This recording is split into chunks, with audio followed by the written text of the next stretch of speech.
ಈ ಎಸ್ಐಆರ್ ಲೋಪದೋಷಗಳ ಬಗ್ಗೆ ಶೋಭಾ ಕರಂದ್ಲಾಜೆ ಅವರೀಗ ಗುಡುಗ್ತಾ ಇದ್ದಾರೆ. ರಾಜ್ಯದಲ್ಲಿ ನಡೀತಾ ಇರುವಂತಹ ಎಸ್ಐಆರ್ ಪ್ರಕ್ರಿಯೆಗಳ ಲೋಪದೋಷಗಳ ಬಗ್ಗೆ ಸಂಸದೆ ಶೋಭಾ ಕರಂದ್ಲಾಜೆ ಅವರು ಗುಡುಗ್ತಿದ್ದಾರೆ. ಕೇಂದ್ರ ಚುನಾವಣಾ ಆಯೋಗಕ್ಕೆ ಎರಡೆರಡು ಪತ್ರವನ್ನ ನಾನು ಬರೆದಿದ್ದೀನಿ ಅಂತಿದ್ದಾರೆ ಅವರಿಗೆ. ಮಾದೇವಪುರ, ಗಾಂಧಿನಗರದಲ್ಲಿ ಎರಡೆರಡು ಬಾರಿ ಸರ್ವೆ ಅಂತ ಪ್ರಶ್ನೆ ಎತ್ತಿದ್ದಾರೆ. ಜಿಬಿಎ ವ್ಯಾಪ್ತಿಯಲ್ಲಿ ಮತ್ತೊಂದು ಸರ್ವೆ ಮಾಡುವುದನ್ನ ನಿಲ್ಲಿಸಬೇಕು. ಯಾಕೆ ಎರಡೆರಡು ಸಲ ಮಾಡ್ತಿದ್ದೀರಿ?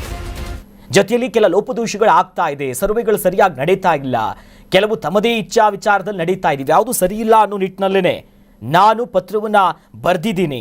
ಆದರೆ ರಾಜ್ಯ ಸರ್ಕಾರ ಅಕ್ರಮ ಮತದಾರರ ಪಟ್ಟಿಗೆ ಈಗ ಮುಂದಾಗ್ತಿದೆ. ಸುದ್ದಿಗೋಷ್ಠಿಯಲ್ಲಿ ಗಂಭೀರ ಆರೋಪವನ್ನ ಶೋಭಾ ಕರಂದ್ಲಾಜೆ ಅವರು ಮಾಡಿದ್ರು.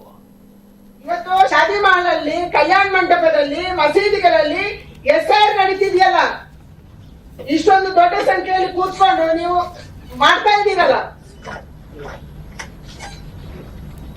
ಏನಿದು? ಏನ್ ಮಾಡಕ್ ಹೊರಟಿದ್ದೀರಿ? ಕಾನೂನು ಏನಿದೆ, ನೀವೇನ್ ಮಾಡಕ್ ಹೊರಟಿದ್ದೀರಿ? ಇದು ಎಲ್ಲಿದು? ಜಯನಗರದ ಗುರಪ್ಪನ ಪಾಳ್ಯದ್ದು ನಿನ್ನೆ ನಡೆದಿರುವಂತದ್ದು. ಒಂದೇ ಕಡೆ ಸೇರ್ಕೊಂಡು ಮತದಾರ ಪಟ್ಟಿಗೆ ಇನ್ಕ್ಲೂಡ್ ಮಾಡುವಂತದನ್ನ ನೀವು ಮಾಡ್ತಾ ಇದ್ದೀರಿ. ಎಲ್ಲರೂ ಒಂದ್ ಕಡೆ, BLO ಒಂದ್ ಕಡೆ, BLA ಒಂದ್ ಕಡೆ. ಇದು ನಿಮ್ದು ಕತೆ. ಯಾರ ಸಲುವಾಗಿ?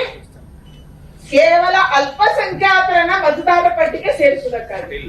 ನಿಮ್ಮ ಆದ್ಯತೆ ಯಾರು? ನಿಮ್ಮ ಆದ್ಯತೆ ಕರ್ನಾಟಕ ರಾಜ್ಯದ ಎಲ್ಲ ಮತದಾರರು ಅಲ್ಲ.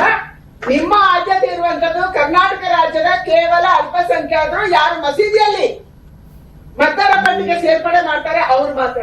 ಇದು ಇದನ್ನ ನಮ್ಗೆ ತೋರಿಸ್ತಾ ಇದೆ. ಕಲ್ಯಾಣ ಮಂಟಪದಲ್ಲಿ ಕೂಡ